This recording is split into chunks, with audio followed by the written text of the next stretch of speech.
Welcome to The Bench Has Spoken, a Survivor podcast from Bench Points Network. Each week, we watch the latest episode of Survivor and provide commentary, recap, and predictions for the next episode. While that's not happening in between seasons, we're just talking about all things Survivor. I'm Mary. This is Becca. She's still in my identity. We are longtime friends, but longer time Survivor fans. And I think we have some exciting things to talk about tonight. Becca, do you want to kick us off with some updates on the idol hunt? Yes. So big news. As you know, if you are a Survivor fan and you have been getting the same targeted ads on your social media, you know that Survivor has, in preparation for Survivor season 50, they have launched a nationwide idol hunt. Before it started, I know we've briefly commented on this in a couple different episodes and social media platforms, but before it started, I think it was a little bit confusing about what to expect. So I expected it to be there's one idol in each state. They were all hidden. Go and get it. Just like an old fashioned Easter egg hunt is what I expected. Turns out there were rules and regulations and directions to read. Ooh. Maybe other people read those. Mary and I did not. Mary, do you want to give the listeners just a quick summary of your adventure because of our misunderstanding and lack of preparation? Sure. I don't think we could emphasize enough the fact that we did not read the instructions. And I felt like we were just getting piecemeal information from realizations, I guess, on social media about how this was working. But regardless, so we all knew that a clue was dropping. I think it was the 30th for Indiana, which is where we are. And on the 28th, which was the Wednesday before, a clue dropped. I thought maybe it was like a blurry looking thing. And I wasn't sure, like, is that the clue and it just dropped early? Is this like a preview of the clue? But either way, we're going on the assumption that this is a first come, first serve, get out there and find this dang idol sort of situation. We're all in over here at the Bench Has Spoken. Okay. So, regardless of the fact that we had just gotten like 11 inches of snow and the entire city was not plowed, Becca did some digging. We thought we identified the location. So, I took a break from work, my lunch break. Guys, calm down. Drove down to this spot, trudged through a foot of snow, basically, searched this little tiny park.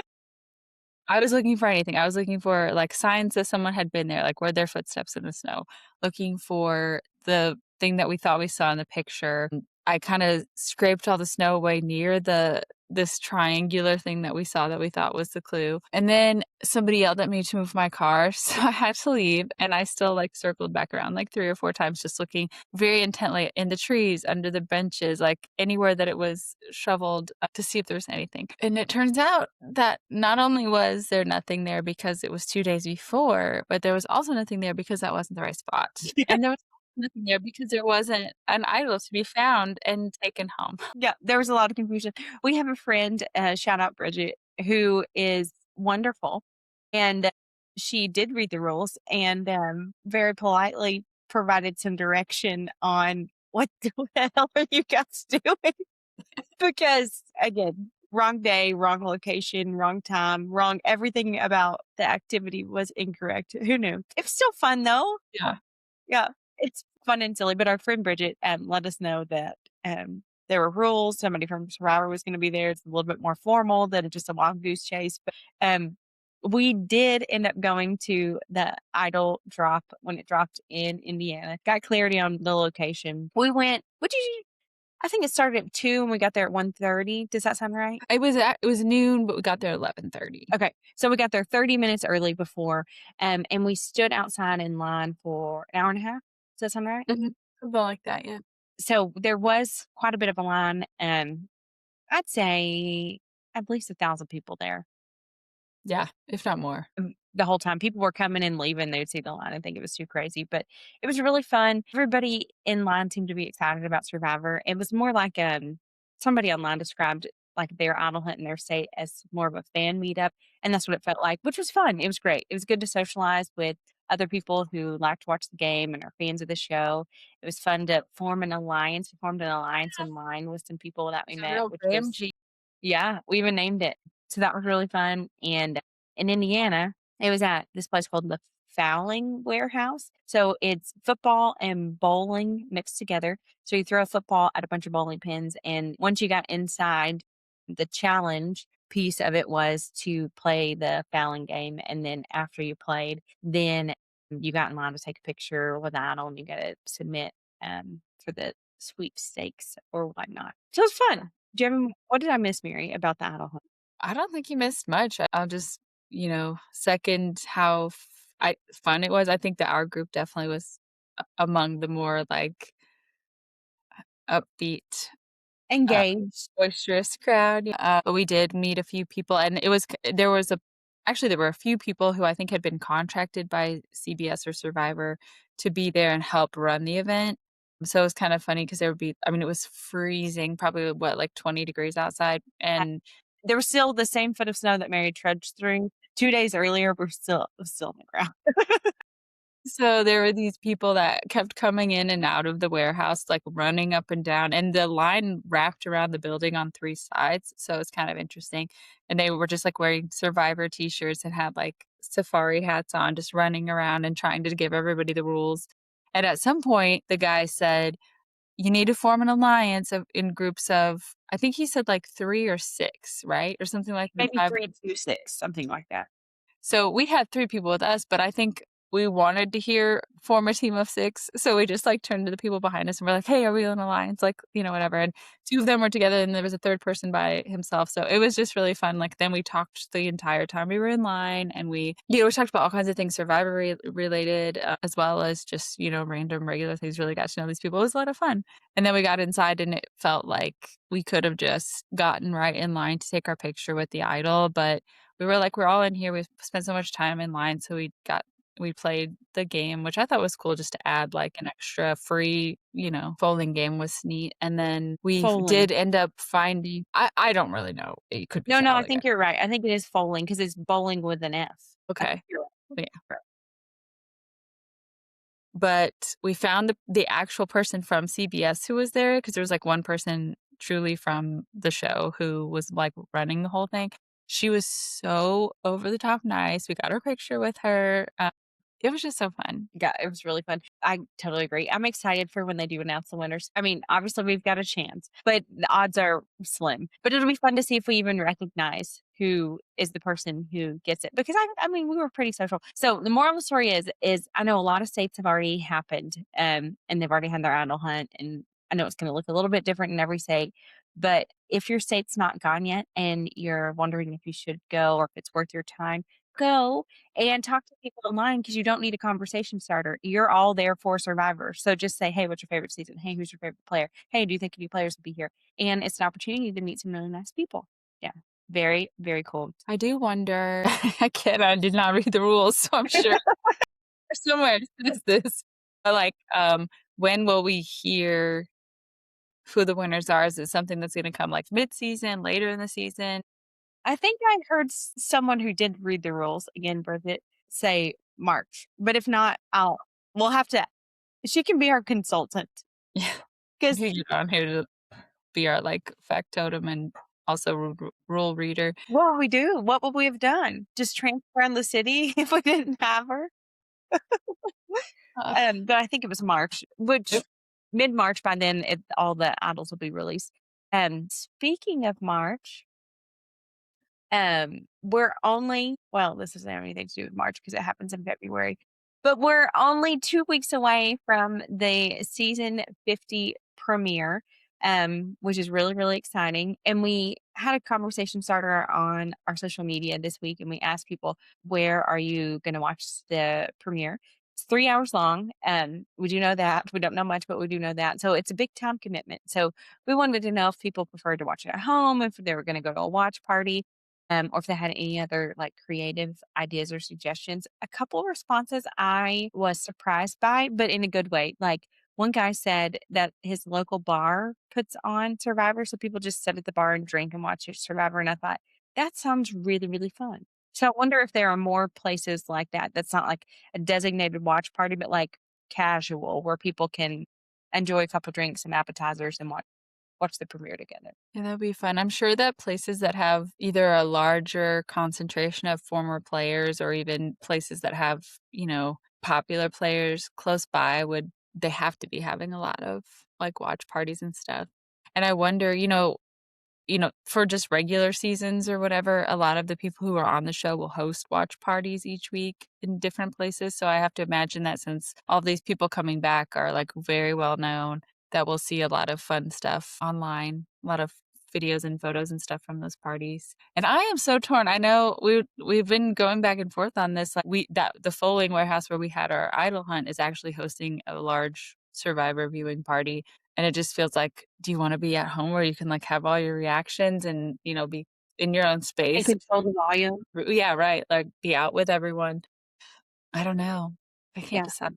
It's so tricky. We've talked about going. I kinda wanna go just for the community aspects, to go to a live watch party, that sounds really fun, but at the same time, there's something so cozy about just, like, curling up on your couch with a big old bowl of popcorn, like, enjoying it, and we typically, if you follow us on socials will know, but we typically live, like, react, but since this is a season 50 premiere, maybe we stray from that. We'll see. I don't know. It'll be fun. And, the other thing is, like, I'm an old lady at heart, and I just wanna go to bed, so Yeah. having it be on until 11 and then potentially, like, a 20 or 30-minute drive home. On a school night. Right, exactly. Somebody did comment, I thought this was funny, and I think it's hilarious that it sparked such a debate, but somebody did comment that he likes to watch Survivor at Applebee's, and I thought, "That's endearing," but it caused a lot of back and forth in the comments. People were, like, ridiculing him for sitting and watching a 3-hour show at Applebee's. If he does it all the time, I'm sure they know him and are. Right, and I imagine he's not just sitting there for 3 hours and not ordering anything. I'm sure he's Yeah. ordering and he's gonna tip appropriately, I would Yeah. think. They'd probably not let him come back if it was, like, really troublesome, you People know? were really defensive of the Applebee's waitresses, which I appreciate somebody speaking for them, but I don't think it's that deep. And I've not been to an Applebee's in years that's been, like, totally packed. So it can't Right? be Especially that late in the right, evening. right. So maybe we should all just maybe Applebee's should be the sponsor of We can all Survivor. have we can all have something in honor of Liz. That's right. That's right. Very cool. Well, let us know in the comments if you got this far. Let us know when or where you're planning on watching the finale. A lot of people also said they don't watch it till the next day because of commercials, which is Yeah, fair. Fair. That's totally I'm guilty of that. Prior to this podcast, I mostly watched the next day so that I could fast forward, but I think now I'm far too excited to wait, and especially for 50. I wouldn't wait for 50. no, no. I'm same. Well, speaking again of it being the 50th season, Survivor's super nostalgic for a lot of different reasons. It started 25 years ago, which is insane to think about where we were and what we were doing and who we were hanging out with 25 years ago. Do you have any thoughts about the nostalgia aspect of Survivor? Yeah, I mean, I think it's obviously iconic. I think it's pretty incredible that it's still going on. I don't know if you asked me when it first came out, if I would have thought it would still be on 25 years later, I probably would have been like, "No." So I think that's pretty cool. I know for me personally, like, I remember so vividly watching the first season. I don't know why I watched it in the first place, like, what drew me as I think I was probably 16 at the time. Yeah. Like, why did I get so into it? But I was all in immediately and just could not wait each week for the episodes. I think I mentioned before somewhere that I was the only person I knew that was watching it. Like, I didn't have any family that watched it or any friends. So I just remember, like, always getting in front of that TV and watching just by myself. And I was so excited about it. And that was fine. I was probably like, this was back when there were like message boards online before any social media stuff, so I was probably, like, on those and, And they chat would right, and where, like, the CBS website was so minimal, so I was, like, so I wanted any bit of information I could about the cast, so I would, like, scour every inch of that website and try desperately to find things elsewhere, so that's kind of sad just to think about, like, how long ago that was, how far we've come, but I also remember this is my favorite memory of the 1st season, the fact that it happened so I think it aired originally starting in end of May of 2000 and obviously was, however many weeks long and then ended, but the Summer Olympics started, like, later in the summer, and they reran the entire 1st season of Survivor through the all the days of the Olympics, so it wasn't like rerunning, however many weeks of shows. It was, like, just every day the Olympics were on was, like, the next episode, and I definitely watched Survivor again instead of Olympics because we couldn't I mean, we have streaming, we didn't have DVR, we didn't have anything like that, so it was like, You we watch just what's on. Olympics. Yeah, but so I don't Do you kind of feel like since you were a teenager when it started and you were, like, dedicated since season 1, episode 1, do you feel like you kinda grew up with the show? too. I think just because I didn't really know anybody else who was watching it, it was less impactful, like, I know a lot of people watch with their families and stuff like that, and that's really special, but it definitely was like, I have a lot of other memories, like, even when I was a senior in high school, I was on the news show, and we used to do weird set designs and, like, opening scene type of thing, and I remember setting up, like, a tribal council, and one of our co-hosts couldn't be there that week, so we, like, pretended that we had voted her out and, like, read ballots and stuff, so it was really cute and fun, and I'm sure that the people that were on the show with me were like, "I don't even understand what we're doing here," but I was like, "Just trust me. We're gonna do this." We need to play that as a reels at the end I of might all of have that our on videos. VHS somewhere. Yes, we need to add that. That's really sweet. I casually watched the first episode.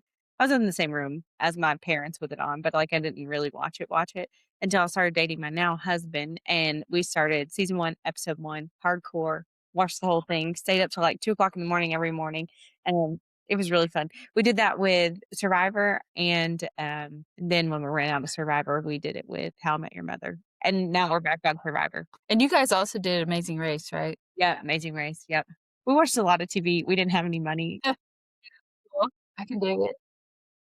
but it was really fun because I was kind of lackadaisical about it. So I guess that was 2011, 10 or 11 when we started watching it. So I guess they were on season 20, maybe? I I guess. don't know. Yeah, I guess so. But I had a lot of catching up to do. But I feel caught up now.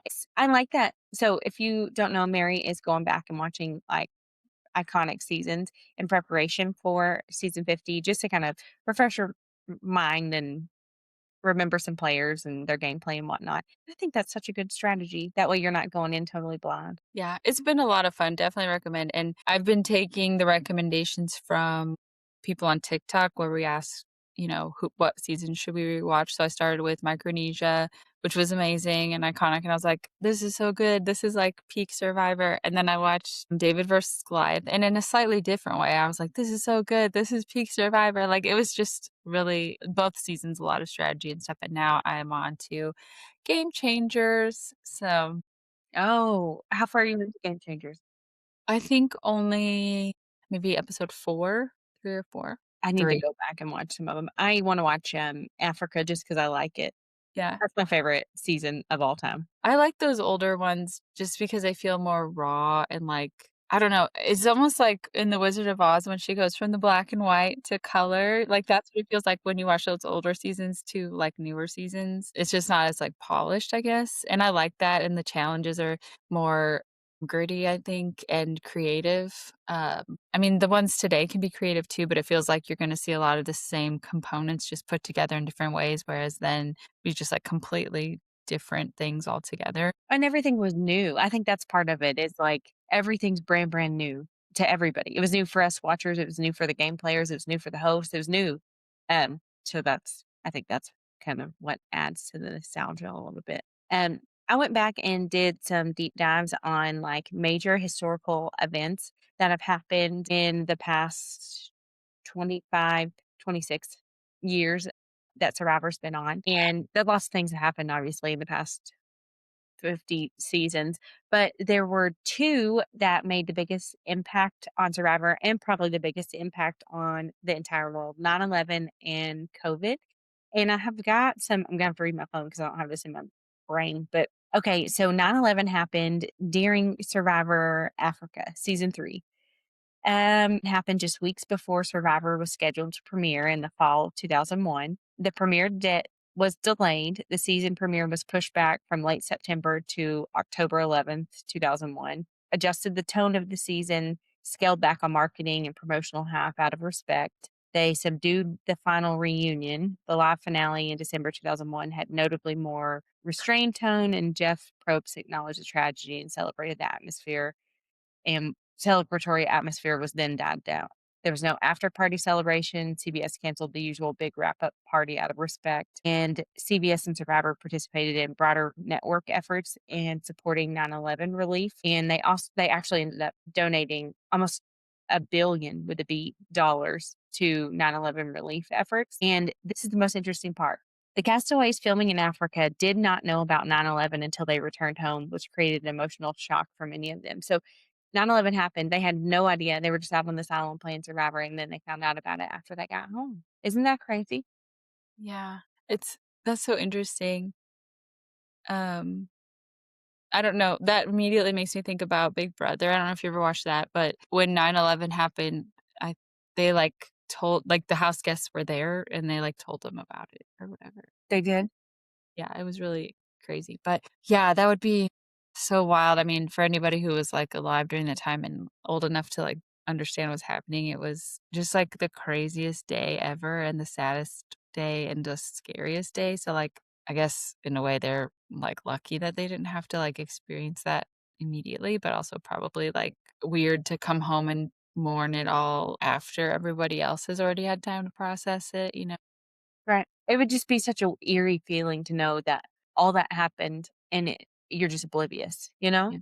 Wild. Anyway, okay, so the next I got one thing to add about that. One, I was reading about that a little bit too, and watched an old interview with Jeff Probst that happened like shortly after 9/11, and he said that shortly before that happened, they were actually looking at, I think he said Saudi Arabia, but like some, if not there, somewhere else in the Middle East. And he was like, we were just so shocked because we had been scouting these locations or this location, and we just knew that we would not be able to film there because of all, like, it was just all this reactionary stuff related to the Middle East and, like, the whole area being scary, whatever, right or wrong, and that he was like, "Oh, this is gonna change, like, how we view any filming locations going forward," impacted it long term. And he also mentioned, which goes along with what you were talking about, that, he felt like, and this was really interesting to me because I would have never thought of this. He said that they were really, like, cognizant of the fact that the show was called Survivor, and, like, even just having a show called Survivor and, like, celebrating a survivor and, like, a competition where people aren't really at any risk ultimately. I mean, people can get hurt and stuff, but nobody's gonna die on Survivor. That they were, like, uncertain of how to proceed or what to do with all of that, so I just find that really interesting, like, all these things that, and I'm sure other shows too had to consider all kinds of things related and, like, scheduling and stuff like that, just very interesting. Sorry, I just wanted to add that. No, I'm glad you did, and that who would have thought? I mean, and I that's great that they thought about that 'cause, the people that were affected, I mean, it's tragic, tragic, tragic, tragic for the whole country, but, I mean, tenfold for the people that were directly affected, and it's good that they're being thoughtful, but just a wild time. Anyway, it's just interesting to see how a show that's played such a big effect in us as people because 'cause we've grown up watching it, and then turn around and see their response to major life events as wild. The second biggest historical event that has greatly affected survivors, little fun facts in here, is COVID-19 happened 2020 to 2021. It was the biggest disruption in the show's history. Production shut down for 16 months. Season 41 and 42 were delayed. Yeah, it's a long time. Season 41 and 42 were delayed. The format permanently changed from 39 days to 26 days as a result of COVID-19, which is interesting to me because people keep on saying they miss the longer format. That's the feedback that we're getting online when we have these conversation starting questions, is they say they missed 39 days. Well, COVID took it from 39 to 26. They never went back, and I don't know why.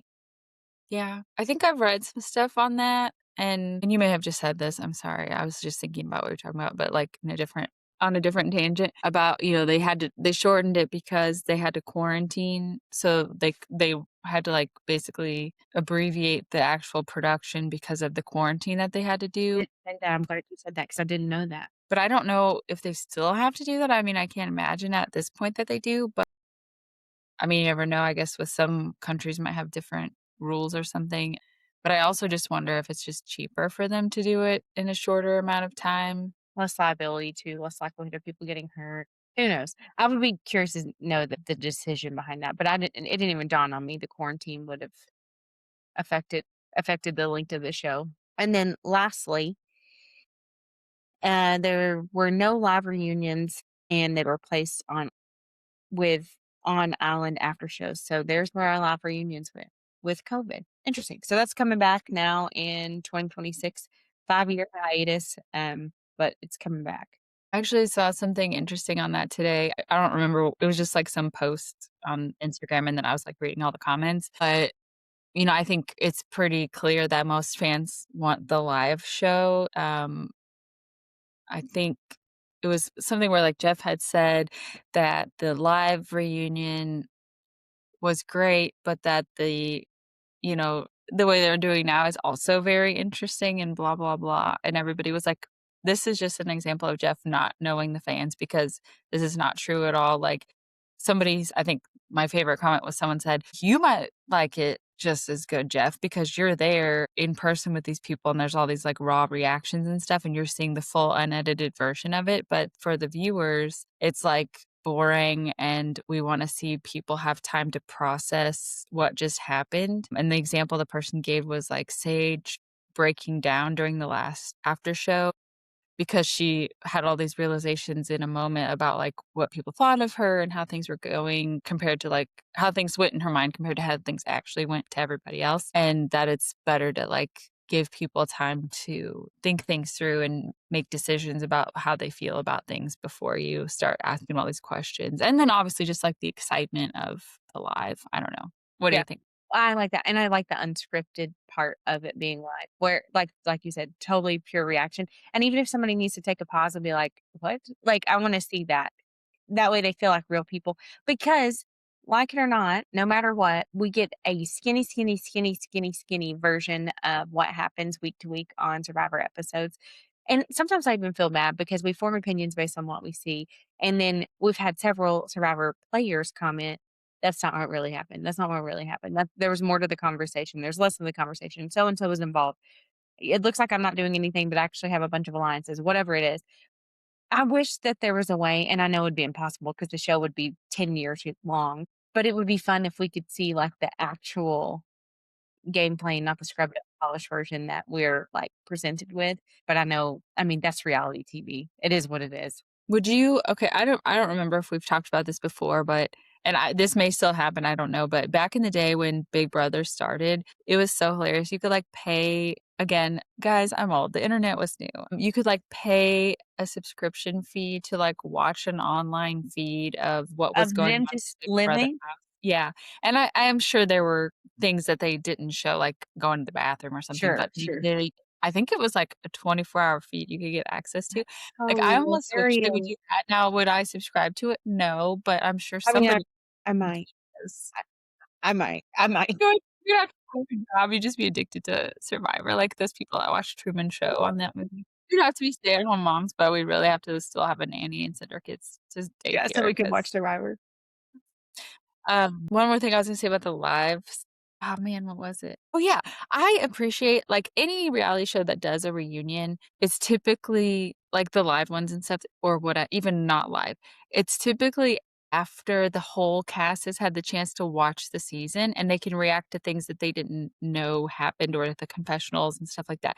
And I miss that because I think that's fantastic to like give people the chance to see that stuff and then they can, like you said, like if you're hearing somebody say something on TV and you didn't know that they said that or you didn't understand this full circumstances, and then you get the chance to, like, connect with them on a live, I feel like that's your chance to air the dirty laundry. Like, Sage, if she had had that opportunity to attend a live after seeing everything in the show, she could have used that as a platform to talk about issues that she had or concerns, or, like, the cheating, like, would that have come up?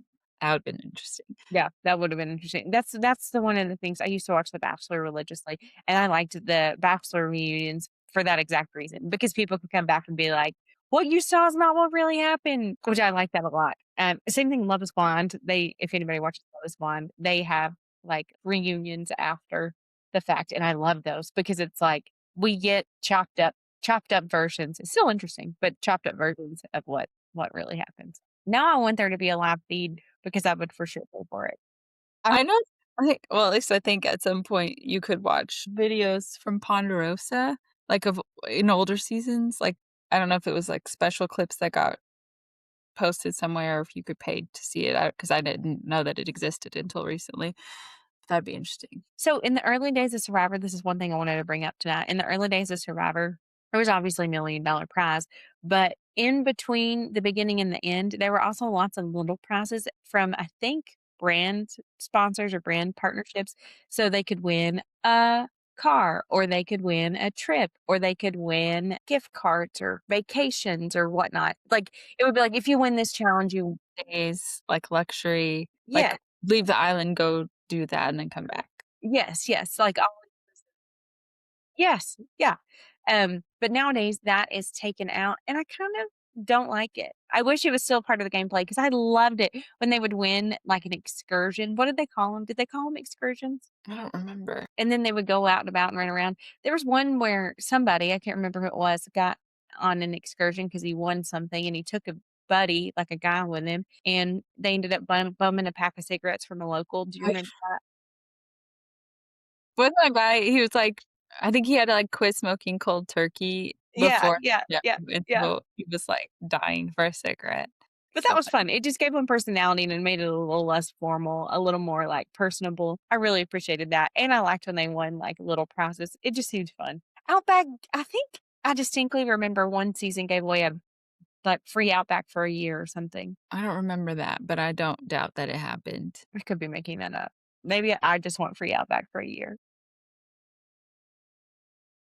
Uh, I remember the Australia one because it was the Aztec, I Yes. think it Colby won it, and I just remember thinking, "That is the ugliest car I've ever seen in my life." Do you think he still has it? I wonder if he ever had it because I think he would have had to pay taxes on it. So maybe he was like, "Nah, I'll just sell that or Well, if something." I won a car in a game show, any game show, I would just keep it forever and pass it on to my children and my grandchildren, and I would say, "Nobody ever drive it. It's a decoration. It's our family heirloom. It's our family heirloom, Chevy Cobalt." That's what they're giving away on Oh, that made me okay, so, do you remember it had to have been All-Stars, I guess, but, like, I think it was Amber I forget now if either Amber won or Rob won a reward challenge and, like, the prize was supposed to be just they got to go watch a movie, I forget I don't remember all the details, but anyway, a part of it also, like, Rob won a truck,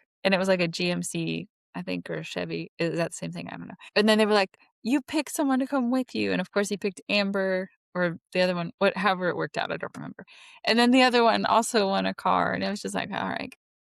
aw, they got a car and a truck and a movie, And then they got to go watch a movie together. and they're that's just romantic. Do you remember those little trucks that turned into a convertible that were cool in the early 2000s? It was like a convertible truck. It's like a No. two-seater truck. I would've They're terribly ugly too, and I remember that was a prize. It was a yellow one, on one of the Survivor seasons. oh Terribly god. ugly. It was trendy at the But time. that came up when I searched truck that turned into a convertible, and Survivor was the first, like, result or whatever. I want you to see it. This is gonna be Mary's live That is reaction to it. ugly. Yeah, doesn't it look like a ladybug? Do you remember these? Ew. Yeah. Okay, I have a question for Um, you as we talk about yes. rewards. If you were on Survivor and you could choose well, not choose between, but which would you be the most excited to receive? I almost want you to, like, blind rank these, but I won't make you do that. An advantage, a clue to an immunity idol, Okay. a car, Okay. some sort of, like, luxury trip, and it could be something that you win that you can take after or something that you go and do during, or even, like, going to visit a local village or something like that, or a loved one visit. Becca, who's not playing Survivor right now. So this is my outside looking in. I'll tell you, I'm gonna have 2 answers. I'm gonna have my outside looking in, and then I'm gonna give you my answer if I was actually playing on Survivor, what I think I would pick. Outside looking in, an advantage. If I'm actually playing Survivor, for sure a loved one visit. Hmm, What do sweet. you think? I gotta tell you, the loved one visit was the first thing I chopped off the list. Not that I don't love my family and stuff, but that's not something that's either going to win me the game or You're give right. me something to give them after the game. You're so right. But maybe if I in that moment, I might be like, "I need to see my son, bring him No, out." I'm a big old crybaby though. I would maybe you would walk on the island and I'd be like, "Ah!" I don't I know. do think that I would be like the person on Survivor who cried like day 2 because they were homesick, but I still wouldn't pick loved one visit. I think I would pick a clue for an immunity idol or a car, and here's why. Immunity idol, obviously, like, that might help me win the game, might give me another week. I might be able to hold on to it for a while and whatever. The car, because if I lose the game, I still have something, That's although true. we do know the car curse is real, so That's maybe true. I wouldn't pick the car. Those would be I think I would go for a clue for the immunity idol first, and then maybe consider I think the worst rewards oftentimes are, like in my brain anyway, are, like, when they would visit villages. Yeah. Not because that's not really cool, like, I think to see the culture and stuff like that would be really cool, but I am a picky eater, and I'm convinced I wouldn't want the food, and then also, I think sometimes it feels awkward because you can't like, you have to be, like, on your best behavior and whether you're super impressed by something or not, you have to act like you are and, like, act like you're so into it, and I feel like that would be And think about gameplay wise, it takes you away. So anytime you're isolated, I don't like, yes, it's fun and cool, and they're gonna film it like it's a fun and cool adventure for you to go on. But like anytime you're isolated, it's either a really good thing or a really bad thing. And I don't know which one true, it would and be. it's not like Exile Island where you're gonna find something while you're there. Right. There's not an advantage. I picked an advantage instead of a clue to the immunity idol because I thought an advantage is a guarantee. A Yeah, clue is a maybe. that's a good choice, I didn't even think about that. Mary says, screw my family. You'll be taking care of my family unless we're That's both true. here together. Then God help our children with those husbands of ours. Yeah, but we'd have to hire a nanny. Maybe a past survivor winner could come and be their nanny. Speaking of past survivor, I looked up some stats that I think are fun and cool about survivor in general. So, do you want to guess over under how many people total have played survivor? I'm going to give you a number and you tell me if you think it's more or less. Okay. 700. I can't do basic math. Please hold. Can you play Jeopardy music over this? Do, do, do. Wait, are we talking worldwide or just Just, America? just America, I believe. I would say under. Allegedly, 751 have played, but I didn't clarify if that was only America. Let me look. I don't even know how many different countries have Survivor. I know Australia does because that would actually make sense. I should have done the math better because 750 divided by 50 is 15. Although I Through was season thinking there 39, would be a lot of duplicate people, so that would take the number down. 120 of the 751 have competed in more than one season. That feels high. Does that not feel high? Yeah, that feels high. And I guess maybe that includes people that played in other countries' survivors too? It says just America. Wild. I Interesting. need Oh, no. to, like, So the 751, for all this because I 375 are men and 376 are women. So they keep that pretty 50-50, yeah, that's which is nice. interesting. But there have been 27 male winners, 17 female winners, and the average age of a Survivor player is 33 and a half. Dang, I'm too old. I'm too old too. Well, I will be the 18th female winner, Yeah, or you will be, and then the other one of us will be the 19th. that's great. That sounds great.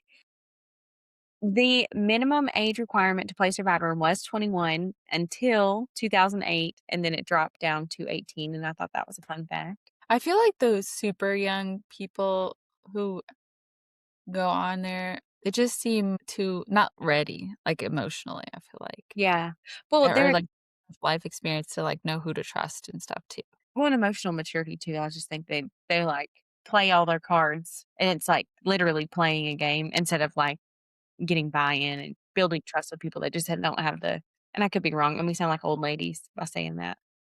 I'm sure there are exceptions to that. I'm just, like people that I'm thinking of who are young, I'm like, "Yep," like, more likely to break down early on or, Yeah, or just like, like not be a leader, you know? I think that's where a lot of younger players fail is they either try too hard in the very, very beginning. I'm a firm believer in the very, very beginning, keep your mouth shut. You don't direct people around to build a shelter. Don't do anything. You're just a worker bee. You let somebody else Right. take the lead and get a target on their back and you just work, work, work, work, work, and find yourself somewhere right in the middle. Work, work, work, work. That's right. That's the motto of the first 5 episodes of Survivor, in my opinion. And then I but think that's a great strategy because it's always the people be starting shit who get yeah. voted out. Well, it's the people on the bottom who are just there to chillax or crying, and then you got the people on the top. Failing miserably at Right. challenges. But if you're just chilling in the middle, you're not a threat, you're not a weakling, you're just a girl, which is good. I think that's good. I have Well, to learn how to keep my mouth shut. maybe it's because 'cause we're from Indiana, but, like, think about racing. You can't just go as fast as you can from the very beginning. You gotta time it. Last fun fact I looked up is the most common states players are from, top 4 are California, New York, Florida, and Texas, but those are also some of the largest populated states, so that totally makes sense. Yeah. I would I'm not surprised by that, and I feel like this is just my Midwest brain that knows nothing about anything, but I just always feel like there's so many people in New York and California who are trying to be on TV, and I don't know if now is as prevalent for this, but I do feel like early days of reality TV and probably pre-TikTok and YouTube, like superstardom ability, people were always trying to get on reality shows as a segue into television or, like, being famous. So, I think it still happens. yeah, And then people hang their whole life on it, which it is what it is. That's good. That's great. yeah. It's I it's interesting. I'm sorry. I This is a nothing burger, but it really did shock me. I was telling Becca last week sometime, I don't know why I decided to look at this, but I was very curious about people's followers on different social This is media. interesting. And I like, okay, so you've told me because I had no idea who Rizzo was. I've not really looked into like his background other than I follow him on social media, but according to you, and I believe you, he's very popular on Stitch. Is that right? Cameo. I thought you told me he was a Stitch, or maybe it was Bridget who told me that. I no, I think he Like a does do live streamer, like Stitch. and so I thought he would have a Honestly, Stitch weirds me out. I don't think anybody's genuine on there. It's weird. It's weird. Could you yeah. imagine just walking around all day with a No, and I don't think you were there. It was like 3 years ago, we went to the When We Were Young festival in Vegas, happened to coincide with a Stitch, like, fest or con, like a convention. Everywhere we went, people had phones set up on, like, a tripod, they were live streaming, people had, like, their laptops set up, and it was, like, so bizarre, like, because there were cameras just recording what they were doing, they weren't interacting with them, it was just they're recording their whole life, and then they had their laptop there so that they could interact with people, like, typing and stuff or whatever, and, like, look at straight. metrics and things. It was so prevalent, I was so weirded out, and I didn't know what it was at first, I was like, "What is happening here?" But Who's guess watching these? I don't know. I think there's a lot of, like, voyeurism, like, people who just, like, wanna watch a hot girl or people that like to watch other people play video games or whatever the case may be. So I think it's stuff like that. I'll be honest, I have a Stitch channel. I've never done Do anything you? on it, but I love to do puzzles, and so I thought that would be a good avenue for, like, live streaming my puzzles. That makes sense to me. That and it's satisfying to watch somebody complete a task. Um, I don't know. Maybe I need to try it. Don't knock it till you try it. Maybe I'll get on Stitch and We'll watch. just start live streaming our lives all the time, and we'll just watch the Survivor feeds and watch or talk I about think somebody just watching my life would be like, "I'm so tired." Mine would be like, "You eat so much cheese." Maybe that's what I need is somebody to constantly keep me accountable, and then I would eat better, I would exercise more, I'd sleep more. Yeah. Maybe that's what the Stitch people are doing. That's funny. Oh, Well, but we what I was gonna yes. say was that, sorry, 'cause I'll be done after this. But I was really shocked because I guess in our world, Savannah and Rizzo and Sophie B are, like, super popular, especially right now, and if Riz God was somehow famous before, I just expected that they would have such large followings, and they really don't. I think Sophie had the most and it was like 8 grand on or 80,000 on, TikTok or, Instagram. Then I think Savannah only had like 20 or 40, and then Rizzo had the other like 20 or 40, and Is that that really interesting to surprised me. you because Savannah was the winner? Yeah, that and I just feel like recent players are trying really hard to build like a social media brand based on Survivor, and I think I'm just surprised that especially these 3 like younger attractive people who just got to the final 4, I just would have expected they had more, I guess. And then I thought, well, maybe it's just Instagram. So I looked at TikTok and they have even fewer on TikTok. I mean, it's like 10,000, 20,000, something like that, which I have like 50, so I have no room to talk, but I just was shocked by that because then what I see is just like a constant flood of current and former Survivor players really going all in on social media, so I just would have thought that there They would would have have been. had yeah, no, I get it. And I feel like people get 5 minutes of fame like that Haktua girl. You know what I'm talking about? But she Yeah, had millions. yeah, and then No, she's a whole bunch of people. bless her heart. I don't think she meant to, I really don't. I truly believe she had no idea what the hell was going on, but still, uh, Well, because she was getting pulled in all these directions. She said one thing online, and then all of a sudden, I almost feel sorry for her because it's like people wanted to make merch, and people wanted her to start a podcast, and people wanted her to like all of a sudden, it's crazy. And I don't know how we got on the subject of Hot Tua, but I don't know that here we are. just really gets us ready for season 50. That's right. That's right. That's right. Good stuff. Well, thanks for watching, everybody. Thank you. Did Carson fall asleep?